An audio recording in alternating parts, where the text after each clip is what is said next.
All that I am, all that I have, I lay them down before you, oh Lord.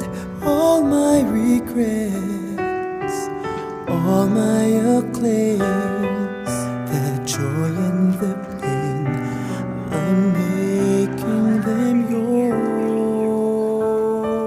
Wala pa silang reply, so ibig sabihin